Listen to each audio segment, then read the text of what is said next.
মামলায় আমরা অনেক সময় দেখে থাকি যে অজ্ঞাতনামা ব্যক্তিদের নামে মামলা দায়ের করা হয়।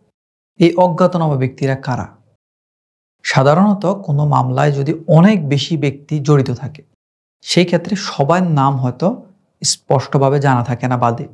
বাদী পুলিশও হতে পারে, ব্যক্তিও হতে পারে। তখন তারা কি করে, যাদের নাম জানা থাকে তাদের নামই উল্লেখ করে, আর বাকি যদি আরো অনেকজন থাকে যাদের নাম জানা নাই, তখন হচ্ছে তাদের নাম অজ্ঞাতনামা হিসেবে উল্লেখ করে দেয়। তখন পরবর্তীতে যখন তদন্ত করতে করতে একজন করতে করতে বের হয়, তখন তাদের নাম ওইখানে কত নাম্বার লিস্ট হিসেবে বসিয়ে দেওয়া হয়। ধরুন প্রথমে 5 জন ছিল, পরে ছিল যে অজ্ঞাতনামা আরো 10 জন।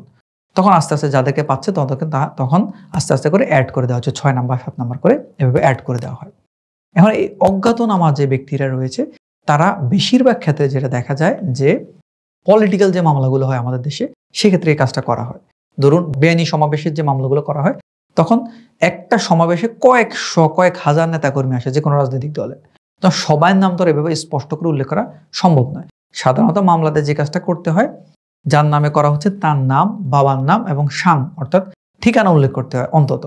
এখন একটা লোককে আপনি দেখছেন যে কয়েক হাজার লোক সমাবেশ করতে আসছে, যে রাজনৈতিক দল থেকে সমাবেশ করতে আসলো, তার হয়তো আপনি প্রথম 20-30 জন লোককে জানেন, আপনি এদের নাম উল্লেখ করে পরে অজ্ঞাতনামা লিখে দিচ্ছে। এবার যতজনকে পরে তদন্ত করে পায় আস্তে আস্তে করে অ্যাড করে।